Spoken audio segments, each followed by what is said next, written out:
მოგესალმებით, მეტრონომის სტუმარია კოალიცია ცვლილებისთვის წევრი გიორგი ბუტიკაშვილი. გამარჯობა გიორგი. მოგესალმებით, გამარჯობა და მადლობა მოწვევისთვის. მადლობა მობრძანებისთვის. დღეს ვისაუბრებთ უვიზო რეჟიმის შეჩერების საფრთხეზე და შესაძლო შედეგებზე. უვიზო რეჟიმი ევროკავშირის ქვეყნებთან საქართველოსთვის არა მხოლოდ პრაქტიკული, არამედ სიმბოლური წარმატებაცაა. ევროინტეგრაციის გზაზე ეს ერთ-ერთი ყველაზე ხელშესახები შედეგია. თუმცა ბოლო პერიოდში განვითარებულმა პოლიტიკურმა პროცესებმა ამ მიღწევის შეჩერების რეალური რისკები გააჩინა. ქართულ ოცნებას ევროკავშირმა 31 აგვისტომდე მისცა ვადა რიგი რეკომენდაციების შესრულებისთვის. ერთ-ერთია იმ კანონების უკან გაწევა, რომლებიც დემოკრატიული უკუსვლის მაჩვენებლად განიხილება. ქართული ოცნების რიტორიკას თუ გავითვალისწინებთ, ისინი არაპირებენ ამ რეკომენდაციების შესრულებას და შეიძლება ითქვას, მოსახლეობას ამზადებენ უვიზო რეჟიმის შეჩერებისთვის. დღეს განვიხილავთ, რა რისკები არსებობს, როგორი შედეგი ექნება მას ქვეყნის მოსახლეობისთვის და ასევე როგორი მოქმედებს ეს საქართველოს საერთაშორისო პოზიციონირებისთვის და როგორი გავლენა ექნება ასევე პოლიტიკურ პროცესებზეც. პირველ რიგში მინდა განიხილოთ გზა, როგორ მივიდა საქართველოს უვიზო რეჟიმამდე და რა სარგებელი მოუტანა ამან ქვეყანას.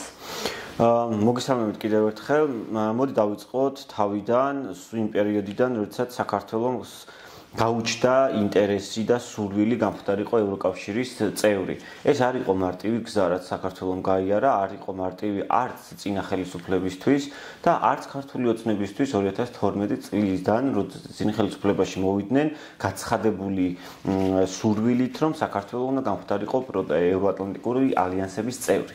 ეს იყო მათი ამოცანა და ხალხის ინიციატივაც, ხალხის სურვილით ცხადია თანხმედრაში იყო. ჩვენ რა მივიღეთ 2012 წლამდე საზოგადოების აქტიური რაოდენობა 70-დან 80%-მდე ვარირებდა ამ პერიოდების მანძილზე, რომ გაცხადებულად სურდა ევროკავშირის წევრი გამხდარიყო.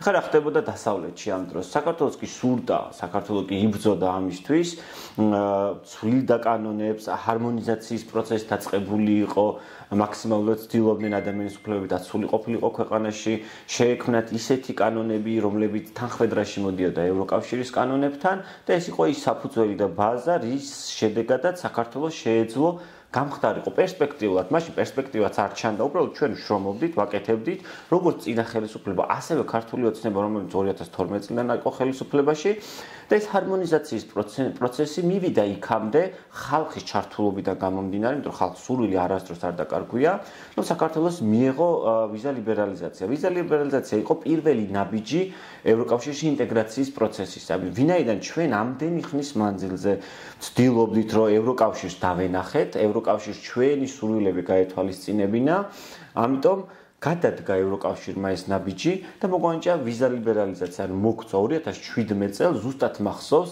ზუსტად ერთი კვირით ადრე ვიმოგზაურე გერმანიაში პროექტიდან გამომდინარე და ვიზა ვაჩვენე და 2 კვირის თავზე მომიწევკო ვიზის გარეშე ჩასვლა და მახსოვს კონტროლზე როგორ გაუკვირდათ და ეძებდნენ ვიზას. ჯერ კიდევ სად არის ვიზა და ძალიან ამაყად რო უთხარდა, რომ საქართველოს აღარ სჭირდება ვიზა.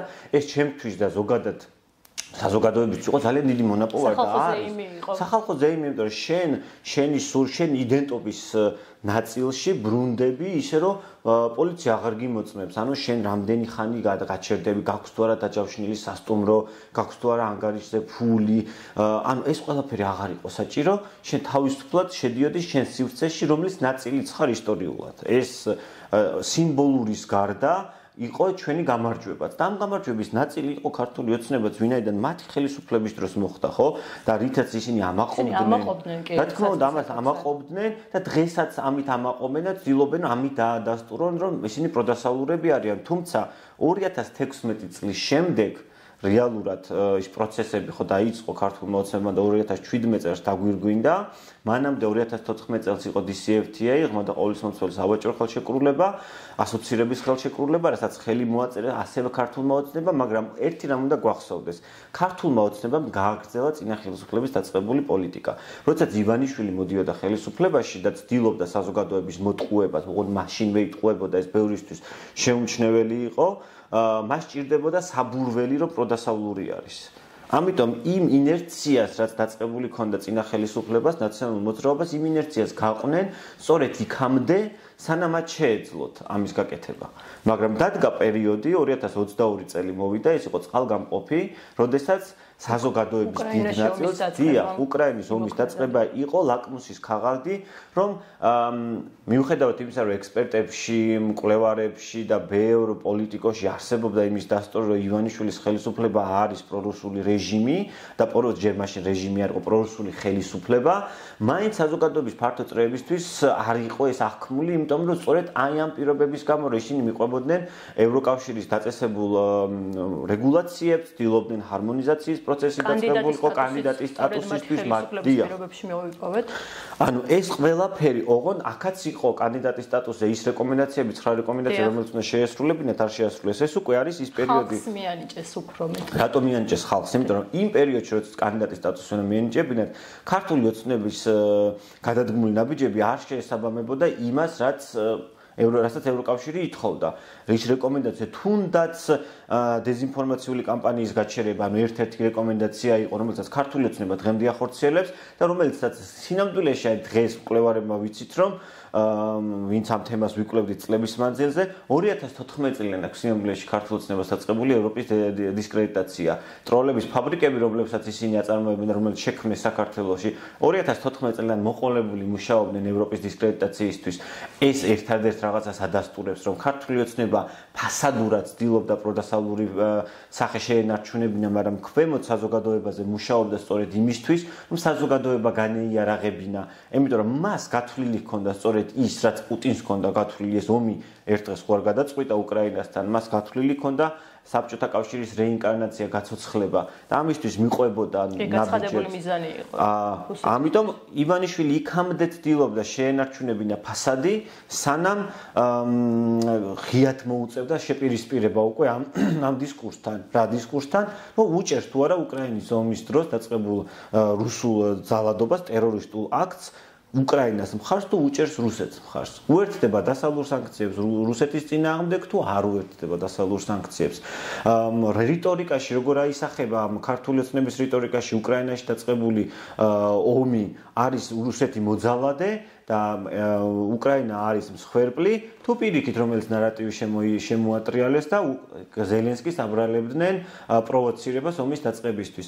ანუ ქართულ ოცნებას ის მესიჯ ბოქსი, რითაც მართავდა პროდასალურ ნიღაბს ინარჩუნებდა, სწორედ ამ უკრაინის მორალურმა პოზიციამ ჩამოშალა, იმიტომ რომ უკრაინა დადგა მორალურ პოზიციაზე, დაიცვა თავისი სახელმწიფო და იცავს დღემდე თავის სახელმწიფოს, თავის სახელმწიფოს იდენტობას და ამ დროს ქართული ოცნება, რომელიც თავს გვაჩვენებდა, რომ პროდასავლურია, თავს გვაჩვენებდა, რომ არის ეროვნული სახელმწიფოს გარანტი ქვეყანაში, შემოტრიალდა და დადგა რუსეთის მხარეს. ყველა კანონი, რომელიც უნდა მიეღო, ყველა რეგულაცია, რომელიც უნდა მას განეხორციელებინა. ისინი საუბრობენ, რომ ევროპა ცდილობს თითქოს ჩვენს ომში ჩართრევას და იცავენ. ეს არის რუსული პროპაგანდის მთავარი ხაზი, რასაც თავად რუსეთი აკეთებს. Deep State, რასაც ქართული ოცნება ლაპარაკობს, ან გლობალური ომის პარტია, რომ ესეთი ფრეიმები შექმნეს, ეს მათ თავად არ გაუკეთებიათ, მათ თვითონ არ მოუგონიათ. ქართული ოცნება ძალიან უნიჭო არის იმ ნაწილში თავად მოიგონოს რაღაცეები.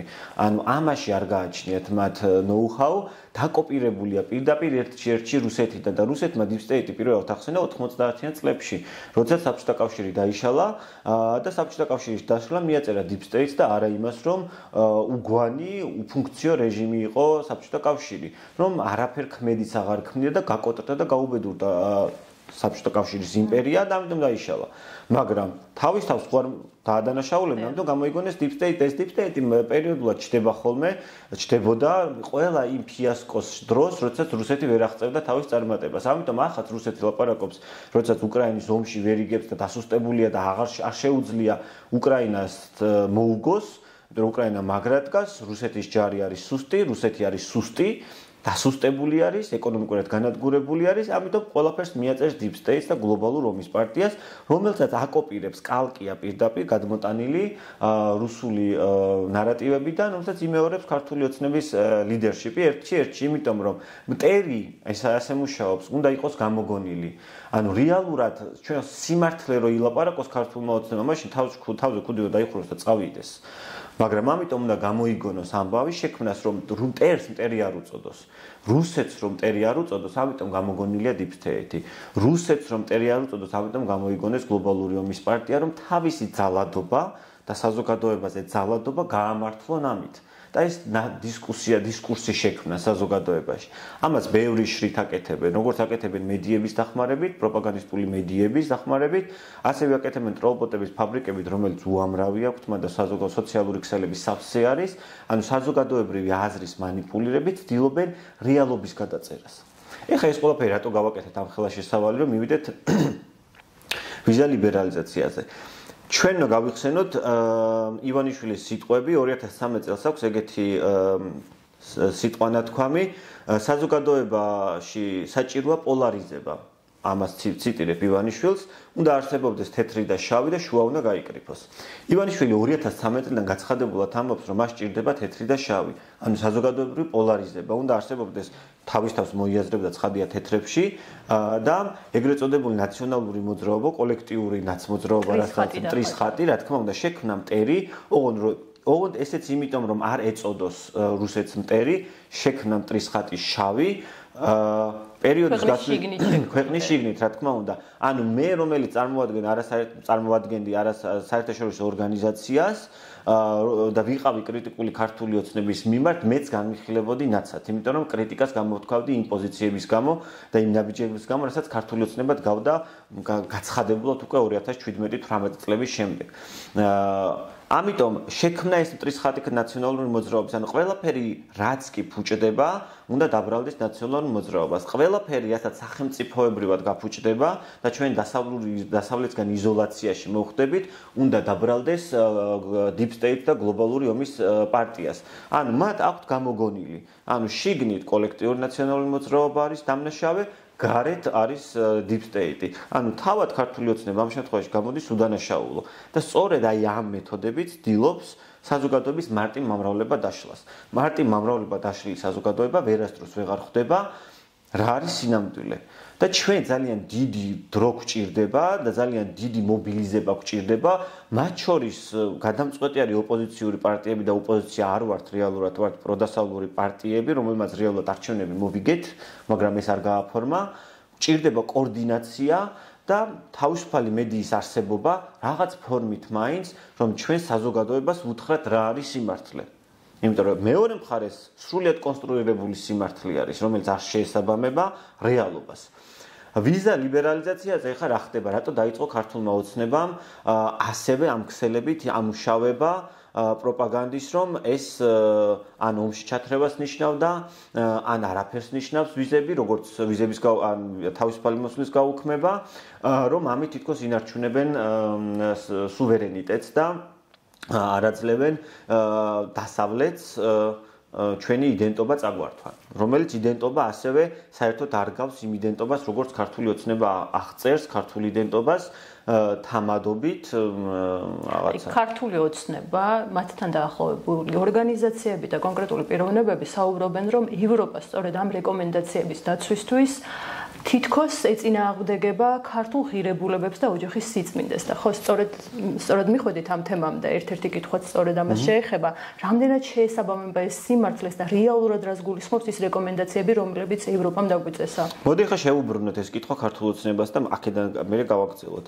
როდესაც ისინი ოჯახის ღირებულებებზე ლაპარაკობენ, ოჯახის ტრადიციის დაცვებზე ლაპარაკობენ და ამას წირავენ ქვეყნის ევროპულ მომავალს და მარტო ტოვებენ იზოლაციაში რუსეთთან, ჩვენ მარტო დავრჩებით რუსეთთან ეს თუ მოხდა. ერთი საკითხი უკვე ისე გააფუჭეს, რომ ამერიკის შეერთებულ შტატებთან მსოფლიოში უძლიერეს სახელმწიფოსთან სტრატეგიული პარტნიორობა დაკარგული გვაქვს ქართული ოცნების ჩართულობის გამო. რატომ ცდილობს და რა არის ახლა პასუხი რო შეუტრიალოთ, ხო? ოჯახი ქართული ოცნებისთვის რა არის? როგორ უყურებს, როგორ წარმოაჩენს, მაგრამ სინამდვილეში რა არის? გაყოფილი ოჯახები დაშლილი მარტივ მომრავლებად, იმიტომ რომ აქ სოციალური სიდუხჭირის გამო დედებს განსაკუთრებით უწევთ დატოვა ქვეყანა, წავიდნენ ევროპაში სამუშაოდ, რომ როგორმე გამოყვებონ საკუთარი შვილები, მისცენ განათლება, მისცენ კომფორტული გარემო, რომ ის რაც გაიარეს მშობლების ამ თაობა, ვინც განსაკუთრებით მიდის ახლა დასავლეთში სამუშაოდ, არის 90-იანი წლები, მათ იციან ეს გაჭირვება რას ნიშნავს, მას იციან დაჩაგრული ცხოვრება რას ნიშნავს. და ამიტომ არ უნდათ რომ თავისმა შვილებმა იგივე გაიარონ და ისინი ხვდებიან რომ საქართველოში ქართული ოცნება არ თავაზობს არაფერს უკეთეს, ამიტომ ვერ შეუქმნის იმ კომფორტს, ვერ შეუქმნის იმ მომავალს, ამიტომ მიდის ევროპაში, ან დაშლილი ოჯახებია სინამდვილეში. რატომ იშლებიან ოჯახებს? სწორედ ამიტომ სოციალური სიდუხჭირის გამო და ყველა კვლევა ამას აჩვენებს, რომ ქვეყანაში უმუშევრობა არის, ქვეყანაში მაღალი ფასები არის, ქვეყანაში ინფლაცია არის და საზოგადოებას არ აქვს საშუალება იარსებოს, ანუ არსებობაზე არის. მე შევუტრიალოთ, როდესაც ისინი საუბრობენ ოჯახური ტრადიციების დაცვაზე, რამდენი მოშიმშილე ბავშვი არის ქვეყანაში სტატისტიკურად, გადავავლოთ თვალი, ვის ეხმარებიან. ერთ-ერთი მოწინავე ვართ აღმოსავლეთ ევროპაში სტატისტიკურად მშიერი ბავშვები, ძალადობა ოჯახში. რამდენი кейსი არსებობს შემთხვევა იმის, რომ ოჯახის წევრები ძალადობენ საკუთარ შვილებზე, შვილიშვილებზე, ფემიციდის სტატისტიკას. ეხლა ეს სტატისტიკა ჩვენ შევადაროთ რუსეთის სტატისტიკას. რეგიონში და ევროპის მასშტაბითაც, სოფლიო მასშტაბითაც რუსეთი არის მოწინავე ქვეყანა ნარკომანიის, ალკოჰოლის მოხმარების, ფემიციდის, ძალადობის ოჯახში. ანუ მოწინავე ქვეყანაა რუსეთი. აქაც რეგიონში ჩვენ ვართ მოწინავე ამ მიმართულებით. რომელ ოჯახის დაცვაზე მელაპარაკება ქართული ოცნება, როცა მოწინავე ხარ ქვეყანაში, ამ უბედურებაში, რასაც ქვეყანაში ყოველდღიურად ვუყურებთ. რომელ ოჯახზე მესაუბრება კობახიძე, როდესაც ქუჩაში რო გადიხარ, ან დენი დაგარტყავს, ან აგური დაგეცემა, სად არის, რომელ ტრადიციას იცავენ? რა ტრადიციას იცავენ? ეკლესიაში თანთელს რო დაიჭერენ, ეს გონიათ მათ რომ რამეს იცავენ? ფასადს იცავენ. სინამდვილეში ისინი ღირებულებას არ იცავენ. ევროკავშირი ითხოვს ამ ღირებულებების დაცვას, რომ ადამიანი ამ ქვეყანაში რო არსებობს, ადამიანის ძირეული უფლებები და ღირებულებები იყოს დაცული. თუ არ იცავს, მაშინ ევროკავშირის წევრი ვერ ხდები. ანუ ეს არის მთავარი. ევროკავშირი რატო გვინდა ჩვენ? იმიტომ რომ იქ ნებისმიერი ადამიანის ღირსება, უფლება არის დაცული. ვერავინ ვერ შეურაცხყოფს მათ ღირსებას იქ და ყველა ადამიანის ღირსება და უფლება დაცული. დაცული რას ნიშნავს? მე რომ მიჭირს ევროპაში სახელმწიფო გაძლევს იმის საშუალებას, რომ შენ კი არ იარსებო, არამედ შენ გქონდეს ღირსეული სიბერე, შენ გქონდეს ღირსეული განათლების საშუალება ნებისმიერ ადამიანს, შენ გქონდეს საჯარო სკოლა, სადაც რომ მიხვალ თავში აგური არ დაგეცემა, პარკში რომ გახვალ შადრევნიდან დენი არ დაგარტყავს. ანუ ეს ფუნდამენტური უფლებები არის ადამიანის დაცული. არავინ არ გდევნის არც კანისფერის, არც რასისფერის, არც სექსუალური ორიენტაციის არაფრის გამო. ამას ითხოვს, რატომ უნდა ქართლს ევროპის ნაწილი იყოს? სწორედ მაგითო. რომ დაცული იყოს. ამიტომ ქართული ოცნება რასაც ლაპარაკობს, არის მხოლოდ ტყუილი, ოღონ ეს ტყუილიც აღარ მუშაობს. მათ გარემოცვაში გაიხედონ ახლა და დააკვირდნენ მათივე ამ მრჩევლებმა, ვინც ამას მოусმენენ, მათი ოჯახებიდან, სამეგობროს ოჯახებიდან, მეზობლების ოჯახებიდან, ვერ იპოვიან ერთ ოჯახს მაინც, რომლის ერთი ოჯახის წევრი მაინც არ არის წასული დასავლეთში, იმიტომ რომ იქიდან ფული გამოაგზავნოს.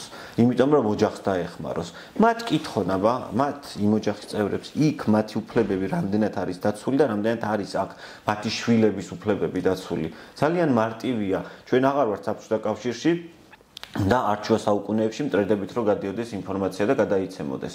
და არც ჩაკეტილი არ არის სამყარო ინტერნეტის სივრცეში ჩვენ ზუსტად ვიცით და ვხედავთ რა არის იქ. მართალია ტროლბოტები ქმნიან ალტერნატიულ რეალობას და ცდილობენ ჩვენ დაგვაჯერონ ტყუილებს და შეთქმულების თეორიებში, მაგრამ ფიზიკურად ნებისმიერი ქართველი რომელიც ევროპაში მუშაობს, მან ძალიან კარგად იცის რა ხდება იქ.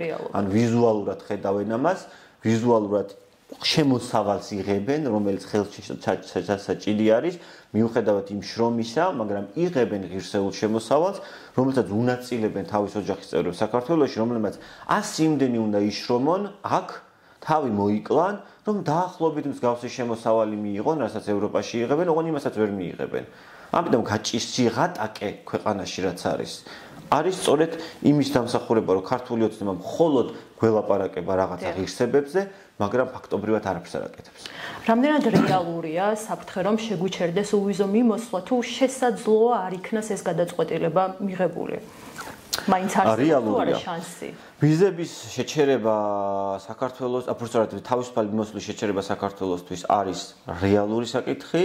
ამ თემაზე ევროკავშირი დიდი ხანია ლაპარაკობს კანდიდატის სტატუსის მიღებამდეც. ლაპარაკობს მას შემდეგ, რაც კანდიდატის სტატუსი მოგვანიჭა მიუხედავად იმისა, რომ რეფორმები არ განხორციელდა შესაბამისი, ის რეკომენდაციები არ იქნა გათვალისწინებული, მაგრამ ხალხის მხარდაჭერის კუთხით მოგვანიჭა. საუბრობდნენ ასევე მოპარული არჩევნების შემდეგაც და საუბრობენ ახლა უკვე, როდესაც ადამიანის ფუნდამენტური უფლებები ირღვევა ყოველდღიურად, ყავს პოლიტიკური პატიმრების 60-ზე მეტი და ყავს 500-ზე მეტი ადამიანი ნაცემი პროტესტების დროს, რომლის შემთხვევები არ არის საერთოდ გამოძიებული, ერთი ადამიანიც კი არ არის დასჯილი ან გამოკითხული მაინც, ვინც ამ ტერორისტულ აქტს მიმართავდა საკუთარი ხალხის წინააღმდეგ. ვინაიდან ეს ვიცით და ვინაიდან ეს იცის ევროკავშირმაც, მათი პრესტიჟის ამბავია უკვე, როდესაც 2 წლის მანძილზე ლაპარაკობ, იმას რომ ვიზები არ დაიმსახ ქვეყანა, რომელიც ადამიანის ფუნდამენტურ უფლებებს არღვევს, ის სარგებლობდეს პრივილეგიებით ევროპული და ეს არ გააკეთოს, ეს არის მათი პრესტიჟის ამბავიც, ეს ყველაზე მარტივ შემთხვევას აღწერ ახლა.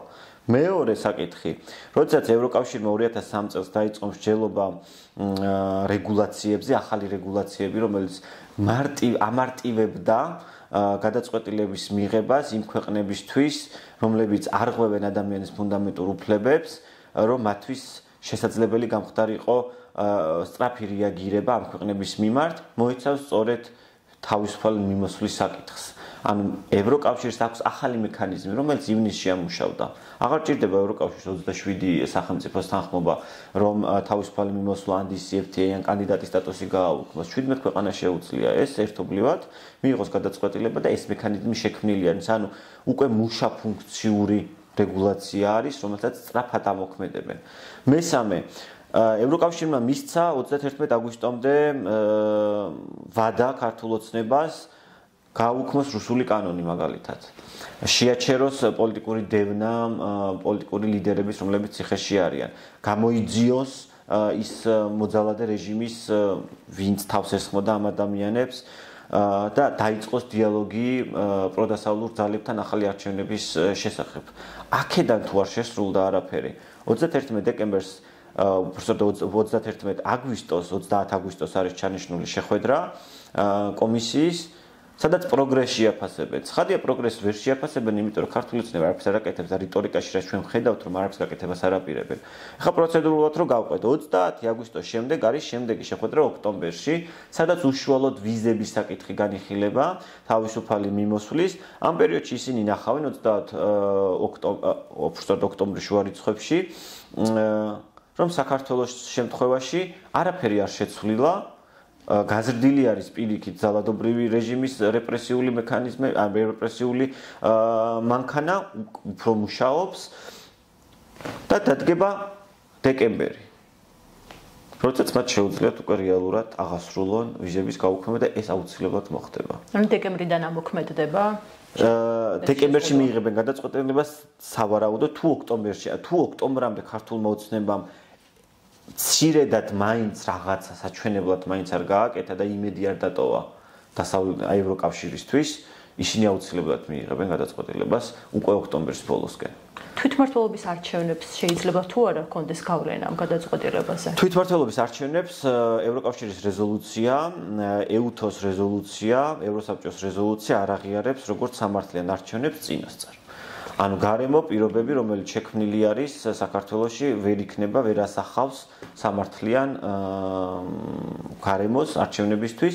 შესაბამისად, ასევე რეზოლუციაში ჩაიწერა, რომ თვითმმართველობის არჩევნებში მონაწილეობა იქნება ქართული ოცნებისთვის სტატუს-კვო შენარჩუნება, EUTOM დაწერა დასკვნა, რომ თვითმმართველობის არჩევნები არის არასამართლიანი, არაკანონზომიერი, იმ მდგომარეობის რაც ქვეყანაში არის, რომ ჩატარდეს როგორც თვითმმართველობის არჩევნები, განსაკუთრებით ცენტრალური საარჩევნო კომისიამ, რომელიც დამატებითი რეგულაციები მიიღო და უზღუდავს დამკვირვებლებს იყვნენ ადგილზე, არ აძლევს უფლებას არც ევროსაბჭოს, არც EUTO-ს ჩამოვიდნენ და დააკვირდნენ არჩევნებს, შესაბამისად გარემო, რომელიც შექმნილი არის ქართული ოცნების მიერ, აღიარებულია როგორც არასამართლიანი ევროსაბჭოს და EUTO-ს მიერ. შესაბამისად დასავლეთს უკვე აქვს ჩარჩო, რომ ეს არჩევნები არ არის სამართლიანი არჩევნები და ვერ იქნება სამართლიანი არჩევნები, სწორედ იმ რეგულაციების გამო, რაც ქართულმა ოცნებმა მიიღო. ამიტომ სწორება თვითმმართველობის არჩევნებზე ევროკავშირს არ აქვს. ევროკავშირის ერთ-ერთი მთავარი ამოცანა არის დაინახოს ქვეყანაში ადამიანის ფუნდამენტური უფლებების გამოსწორების პერსპექტივა არსებობს თუ არა. ქართული ოცნება ამ პერსპექტივაზე გამოსწორება პერსპექტივა არსებობს თუ არა. პერსპექტივა თუ არ იარსებებს ოქტომბრის შუა რიცხვებში, მათ იმ პერიოდშივე შეუძლიათ მიიღონ გადაწყვეტილება და აღასრულონ უკვე მომავალი წლიდან. თუ ეს გადაწყვეტილება იქნება მიღებული, ეს როგორი იმოქმედებს საქართველოს მოქალაქეებზე, რა პრობლემებს შექმნის და ასევე მაინტერესებს ამას გავლენა ექნება თუ არა სტუდენტურ პროგრამებზეც. ვიზების გაჩერებას საქართველოსთვის ექნება ფუნდამენტური საზოგადოებისთვის ფუნდამენტური ღვევის ეფექტი. ეხლა დავაკვირდეთ და გავიხსენოთ რა ხდებოდა მანამ სანამ ვიზები გვჭირდებოდა ევროპაში სამოგზაუროდ. საზოგადოების დიდი ნაწილი ვერ ადასტურებდა საელჩოებში 6 თვიან ამ მონაწერს სრულფასოვან შემოსავალს იმისთვის, რომ გარანტია ყოფილიყო ევროპის სახელმწიფოსთვის, რომ ეს ადამიანი იქ დასარჩენად არ გარბის. საქართველოს მოსახლეობის უმრავლესობა ვერ დაადასტურებს ამ თანხებს, რასაც იქ ითხოვდნენ. რიგები, რომელიც იყო გავახსენოთ საზოგადოებას, ვერც დაავიწყდა, 7 წელი, რამდენი წელი გავიდა? 7 წელი გავიდა, რაც თავისუფალი მოსვლა გვაქვს. რიგები, რომლებიც საელჩოებში იყო გადადებული დაუსრულებლად, საბუთების მოგროვება, ენის არცოდნა, რომელიც ასევე იყო ხშირ შემთხვევაში ბარიერი და საზოგადოება, რომლის ძირითადი ნაწილი მილიონ ადამიანზე არის საუბარი, ცხოვრობს საზღვარგარეთ, მათ ოჯახის წევრების ნახვის საშუალება არ ჰქონდათ. რომ ისინიც ვერ ჩამოდიოდნენ აქეთ, იმიტომ იყო ძვირი ფრენები და ასევე აქედანაც ვერ ჩადიოდნენ ოჯახის წევრები იქ. ეხლა რა მოხდება? ძალიან ტექნიკური საკითხით რო დავიწყოთ. მას შემდეგ რაც ვიზები დაგვიწესდება, ევროპულ სახელმწიფოებს დასჭირდებათ წელიწადზე მეტი იმისთვის, რომ საკონსულოები აამუშაონ. ეს ასე არ ხდება, დღეს ვიზა დაგიწესდა და ხვალ საკონსულო უკვე მიიღებს ვიზებზე ხალხის განაცხადს, ეს ასე არ ხდება. ერთ წელზე მეტი დაჭირდება ინფრასტრუქტურულად შექმნან ახლიდან საკონსულოები. ეს გამოიწვევს იმას, რომ ერთი წლის მანძილზე საქართველოსთან ხალხს გაუჭირდება გასვლა საერთოდ. მოუწევს რიგებში სირბილი აზერბაიჯანსა და სომხეთში. სადაც იქნება უამრავი რიგი, ვერ ჩაეწერები მარტივად რიგებში, იმიტომ რომ მიმართვიანობა არის ძალიან მაღალი. მერე გავყვეთ ვიზების გაჩერება რას გამოიწვევს? ყველაზე ფატალურად რაც მე მეჩნია არის ჯანდაცვის მიმართულებით, იმიტომ რომ უამრავი ქართველი სამედიცინო მიზნებით მოგზაურობა ბევრისთვის არის გადამწყვეტი, ბევრ შემთხვევაში არის გადამწყვეტი სისწრაფე და არა ვიზების რიგში ლოდინი. ჩვენ ეს გავიარეთ, არის ძალიან ბევრი მაგალითი კოვიდის დროს. თინა ხიდაშელის მაგალითი არის საუკეთესო, რომ მართლა საათებმა და დღეებმა გადაარჩინა, იმიტომ რომ მას შეეძლო ევროპაში გამგზავრება სწრაფად. მას რო დაჭირებოდა ვიზის აღება, ის დღეს ცოცხალი არ იქნებოდა და ასეთი ბევრი შემთხვევა გვაქვს. ძალიან ბევრი. ეხლა შეიძლება საზოგადოების ის ნაწილი ფიქრობს, რომ მე მაინც სამკურნალოდ ვერასდროს ვერ წავიდოდი ევროპაში და ჩემთვის სულ ერთია. თქვენ ვერ წახვიდოდით, შეიძლება, არ გაქვთ ამდენი შეიძლება შემოსავალი, მაგრამ თქვენ შვილს შეეძლო უფასოდ ესწავლა დასავლეთში, უფასო კურსებში მიიღო მონაწილეობა გაცვლით პროგრამებში, რომელიც სწრაფად ხდება, როცა შენ ვიზა გჭირდება, ამას ჭირდება მთელი წლის მომზადება, დროში აფერხებს, ამიტომ შენ ვინაიდან ვიზა გჭირდება, შეიძლება სხვას მიენიჭოს უპირატესობა, ვისაც ვიზა არ ჭირდება და შენ დარჩე ასე. საზოგადოებაში, განსაკუთრებით რეგიონებში სოციალური კაპიტალი როგორ იზომება, იმას უნდა დავაკვირდეთ აუცილებლად. ის რომ მე თბილისში სახლი ვცხოვრობ, არ ვიცი რომელიღაც რეგიონში და თბილისში სახლი ვიყიდე, ეს არ არის ჩემი სოციალური კაპიტალი ესეთი. ყოველთვის იზომება და ასე აი რეგიონებში თუ დააკვირდებით, ჩემი შვილი სწავლობს ჰაიდელბერგში. ჩემი შვილი სწავლობს საფრანგეთში, ჩემი შვილი სწავლობს პოლონეთში. თანამედროვე ცხოვრება მოიტანა ის, რომ რეგიონებში მე რო სახლი მაქვს თბილისში, ეს აღარ არის საკმარისი იმისთვის, რომ შენ გქონდეს სტატუსი იმ რეგიონში, სადაც ცხოვრობ. შენი სტატუსი იზომება, შენ რამდენად დაკავშირებული ხარ ევროპასთან. ამიტომ ეს საშუალება უკვდებათ იმ ადამიანებს, ადამიანი, რომელიც შვილი კარგად სწავლობდა, შეიძლება არის ღარიბი, მაგრამ შვილმა ძალიან კარგად ისწავლა, მას ეკარგება იმის შანსი, რომ ევროპაში წავიდეს და ეს ვიზები სწორედ მაგას გააჩერებს. ეხლა დავუბრუნდეთ კიდე ეკონომიკურ ეფექტს და ტურიზმის ეფექტს. რა მოიტანა თავისუფალმა მიმოსვლამ შექმნა ეგრეთ წოდებული IAPI ბილეთები დასავლეთში, ევროპაში, ავიაკომპანია ვიზიარი, რომელიც $20 დაფრინავს რეალურად. ქუთაისში არ ვიცი თქვენ თუ ქონიათ შეხება და მე ვიცნობ ადამიანებს იქ ძალიან ბევრს, რომელიც ისე დაფრინავენ ევროპაში, როგორც ჩვენ არ ვიცი. ისე ხშირად მე ჩავდივარ ქუთაისში და ბათუმში, როგორც ისინი დაფრინავენ ევროპაში. ანუ ეს მათი ყოველდღიური ცხოვრება, იმიტომ რომ აეროპორტი იქვე აქვს და ძალიან მარტივი არის. $20. არავინ არ თხოვს იმ ქუთაისელს და ნებისმიერ ქართველს აჩვენოს 6 თვიანი ამონაწერი ბანკის. იმისთვის რომ იქ ჩავიდეს. რა მოხდება იმ გაუქმების შემთხვევაში, ანუ ეს მიმოსვლა გაჩერდება. ვიზიარი გავა საქართველოდან. იმიტომ რომ მოთხოვნა თუ აღარ არის Fiat ფრენებზე, ანუ მოთხოვნა რადგან იყო, ასე მუშაობს ეს კომპანია, მაგიტო იყო IAPI და მარტივად დაფრინავდა, როცა შენ ვიზა აღარ გაქვს, როცა შენ აღარ შეგიძლია თავისუფალ სერვისს, კომპანია გადის, ამიტომ ის IAPI ფრენები, რისთვისაც გქონდა ეს, ჩვენ ვიყენებდით ამ ყველაფერს, ეს ხრება და აღარ არსებობს. ასევე ტურისტი, რომელიც დასავლეთიდან შემოდიოდა, ესეც ხრება, იმიტომ რომ სახელმწიფო ვიზების თავისუფალი მიმოსვლა გარდა აი ამ ბენეფიტებისა, რაც ჩამოთვალე, იყო სიმბოლური იმიჯი ქვეყნის, რომ არის თავისუფალი ევროპის ზონის წევრი. ანუ ეს იმიჯი იყო ქვეყანა უსაფრთხოების კუთხითაც. აქ ჩამოდიოდნენ ევროპიდან ტურისტები, რომლებიც ბევრ თანხას იხდიდნენ. რუსი იმდენ თანხას არ სტატისტიკურად დადასტურებულია, რუსი იმდენ თანხას არ ხარჯავს აქ, რამდენსაც ევროპელი ან ამერიკელი ხარჯავს. ევროპელები უფრო მეტად ინტერესდებიან ქართული კულტურით, მუზეუმებით და ასე. რა თქმა უნდა, ანუ მარტო ხინკლისთვის და ხაჭაპურისთვის, როცა რუსი ჩამოდის და სამლარად ყიდულობს, ამისთვის არ ჩამოდიან. ისინი ძალიან დიდ თანხებს ხარჯავენ აქ. და კიდევ მნიშვნელოვანი ნაწილი, რაც კულტურის მიმართულებით ვიზების შეფერხება ჩვენ 2018 წელს, აი ვიზების ახალ გაუქმებული იყო, შევძელით ის, რომ კულტურის წარმომადგენლები ფრანკფურტში წიგნის ბაზრობა, რომელიც იყო უდიდესი, საქართველოს გახდა guest of honor, ანუ საპატიო მასპინძელი სოფლიო დონის წიგნის ფესტივალის, სადაც ჩვენი მწერლები, ჩვენი კულტურის წარმომადგენლები ვიზების რიგში კი არ დგარან და კი არ გვიხვეწეა. ანუ აი მარტივად წავიდნენ. ანუ მარტივი იყო ყველაფერი, უამრავი ფული დაიხარჯა. უამრავი არ დაიხარჯა სიმართლე, ძალიან ცოტა ფული გადაიხადა მაშინ ქართულმა ოცნებამ, იმისთვის ჩვენი პრესტიჟი, ან ჩვენი პრესტიჟი იყო ფრანკფურტის წიგნის ბაზრობამ საქართველოს ახლიდან დაბადა კულტურულად ევროპაში. ეს იყო გარღვევა, რაც პოლიტიკამ ვერ შეძლო წლების მანძილზე საქართველოს ტურისტული მარშრუტები ფრანკფურტის წიგნის ბაზრობის მერე 2018 წელს გაიზარდა, გაასმაგებული იყო ფაქტობრივად ტურისტული ჩამოსვლები. ესეც ამ ვიზების თავისუფალ მიმოსვლამ მოიტანა, იმიტომ რომ ჩვენი კულტურის წარმომადგენლები მარტივად იღებენ ფესტივალებში მონაწილეობას. ვიცით რომ ჩვენ კულტურის წარმომადგენლებს ახლა ბევრი შემოსავალი არ აქვთ და მათ ვიზების მისაღებად დადასტურებები, ამდენი თანხების და ასე შემდეგ. დღეს 100 ლარი რომ გაქვს და $20 ბილეთს იყიდი, 100 ლარს რო დაუმატო 100 ლარი, 200 ლარად შეგიძლია ვიზიარით გადაფრინდე. 3 დღე იყო იქ Airbnb-ის IAPI-ან ბინაში, დარჩე ისე რომ სასტუმროც არ იყო და იმ კულტურის ნაწილი გახდე.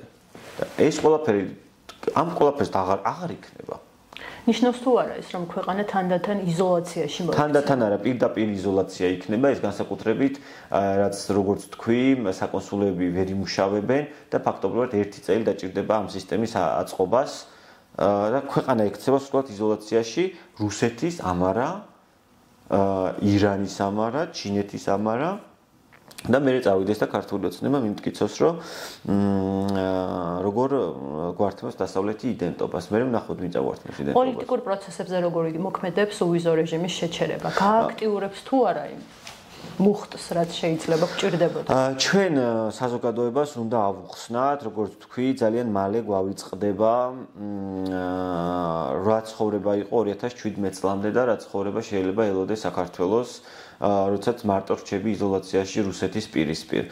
ძალიან ბევრი დრო დაიკარგა პოლიტიკური დისკუსიების თვითმმართველობის არჩევნებზე, ჩვენ საზოგადოებას ვერ აუხსენით და ვერ მობილიზდით, მათ შორის პოლიტიკური ძალები, მათ შორის არასამთავრობო სექტორიც ერთობლივად კოორდინაცია ვერ მოხდა, რომ საზოგადოებას ავუხსნათ, რას ნიშნავს ივანიშვილის ხელისუფლებაში დარჩენა ქვეყნისთვის და თითოეული ადამიანისთვის, ვინც იქ ცხოვრობს, ნებისმიერ სოფელში იქნება ეს თუ ქალაქის ცენტრში თუ მუნიციპალიტეტში.